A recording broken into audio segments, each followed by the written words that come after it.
Cincin naga 4508 tatapan sang dewa 4510. Pendeta Tao Huwei memandang bocil yang mulia dan mengangguk sedikit, hanya bocil, sederhana, sederhana. Semua orang di dinasti Xiao berlutut di tanah, bersemangat di dalam. Bahkan dewa tua yang pernah menyelamatkan seluruh dinasti Xiao ada di sini, jadi tidak akan terjadi apa-apa pada dinasti Xiao. Banyak orang dari dinasti Xiao melihat sosok legendaris ini untuk pertama kalinya. Kutu Kupret tua, kamu berani mengatakan ini tentang klan dewa kami, apakah kamu mencari masalah? Bocil yang mulia melihat sekilas identitas Tao Huwei. Aku hanya mengatakan yang sebenarnya.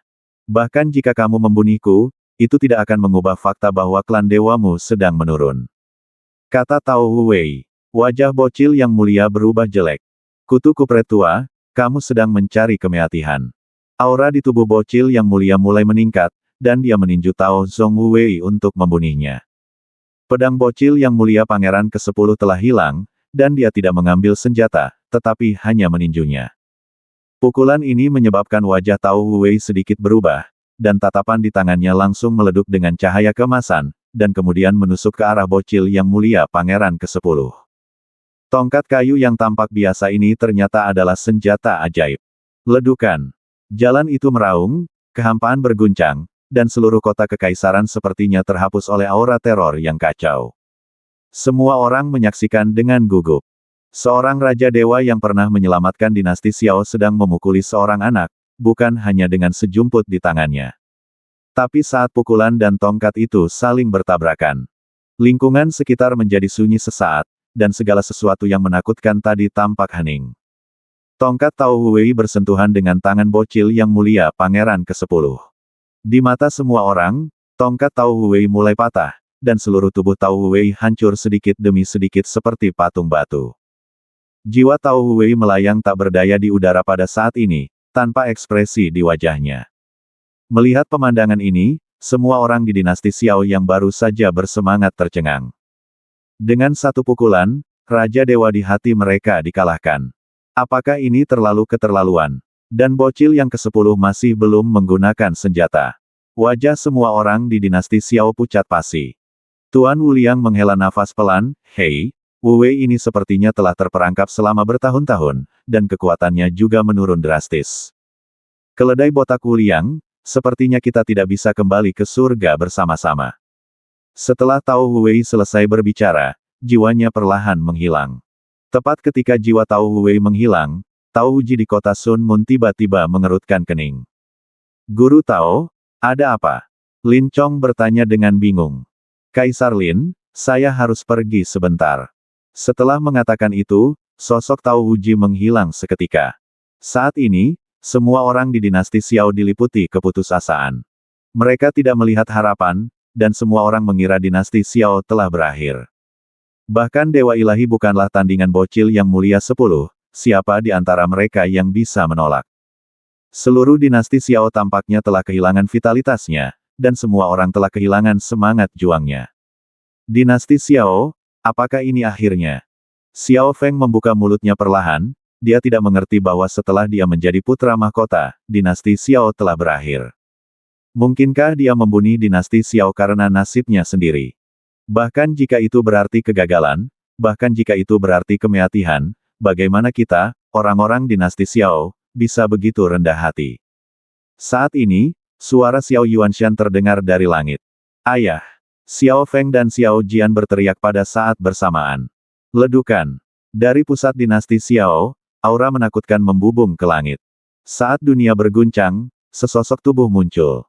Saya melihat Xiao Yuanshan mengenakan jubah panjang dan memiliki ekspresi damai, tanpa sedikit pun petunjuk bahwa dinasti akan segera jatuh. Melihat Xiao Yuanshan datang, semua orang berlutut dan menyembah. Xiao Yuanshan, orang terkuat di seluruh dinasti Xiao. Apakah kamu Kaisar Xiao? Bocil yang mulia ke-10 melihat Xiao Yuanshan muncul dan bertanya. Tepat sekali, saya adalah Kaisar dinasti Xiao. Xiao Yuanshan mengangguk. Kamu akhirnya keluar. Jika aku membunuhmu sekarang, apakah dinasti Xiaomu akan menyerah? Bocil yang mulia bertanya dengan santai. Aku sudah mati, begitu pula rakyat dinasti Xiaoku. Bisakah kamu membunuh semua rakyat dinasti Xiao kita? Kami, rakyat dinasti Xiao, tidak pernah menyerah. Apalagi aliansi kecil penyegel iblis, bahkan selama perang antara dewa dan iblis, kami, dinasti Xiao, tidak pernah berhenti melawan. Kecuali kamu bisa membunuh semua rakyat dinasti Xiao kita. Xiao Yuanshan berkata dengan ringan. Kata-kata Xiao Yuanshan membuat banyak orang kuat di dinasti Xiao yang tidak memiliki semangat juang mendapatkan kembali semangat juangnya satu persatu. Mereka bisa gagal dan terbunuh, tapi mereka tidak akan pernah menyerah. Ayah, aku tidak akan pernah menyerah dan mempermalukan leluhurku. Xiao Feng berkata dengan mata tegas. Bocil yang mulia, saya tidak akan pernah berkompromi. Saya akan memimpin jutaan rakyat dinasti Xiao saya untuk melawan, bahkan jika mereka hancur berkeping-keping. Yu Wenqiang juga berkata dengan semangat juang. Semua orang kuat dari dinasti Xiao tersulut semangat juang saat ini. Mereka tidak lagi takut pada 10 pangeran, mata mereka dipenuhi dengan niat membunuh. Karena kamu sangat keras kepala, bagaimana jika aku membunuh kalian semua? Bocil yang mulia mendengus dingin. Tapi kali ini, tekanan bocil yang mulia tidak membuat takut rakyat dinasti Xiao. Mungkin karena kemunculan Xiao Yuanshan, rakyat dinasti Xiao ini penuh semangat juang. Berjuang sampai mati. Banyak rakyat dinasti Xiao meraung serempak. Raungan itu mengguncang langit dan bergema di seluruh dinasti Xiao. Pada saat yang sama, lusinan kota di dinasti Xiao dan ratusan ribu pasukan semuanya menuju kota kekaisaran. Para jenderal dinasti Xiao ini tidak menerima perintah, tetapi secara spontan datang menuju kota kekaisaran. Mereka juga sepertinya merasakan ketakutan Xiao Huangchao. Bocil yang mulia ke-10 memandang orang-orang yang bersemangat tinggi dengan sedikit rasa jijik di bibirnya, karena kamu ingin mati, aku akan membantumu. Apa takutnya membantai 1 juta orang di kota? Di mata bocil yang mulia, bahkan jutaan biksu pun seperti semut dan tidak perlu khawatir. Setelah mengatakan itu, pangeran ke-10 meninju Xiao Yuanshan. Pukulan ini seperti sungai yang mengalir turun dari pegunungan. Xiao Yuanshan mencibir dan meninju. Dengan satu pukulan, dunia mengerang. Terlihat bahwa Xiao Yuanshan, Kaisar Xiao, tidak cemburu. Ledukan. Dengan kedua tinju saling berhadapan, energi mengerikan menyebar dengan kecepatan kilat. Keduanya mundur pada saat bersamaan. Sebuah jurang muncul di bawah bocil yang mulia, dan dia mundur sejauh puluhan mil.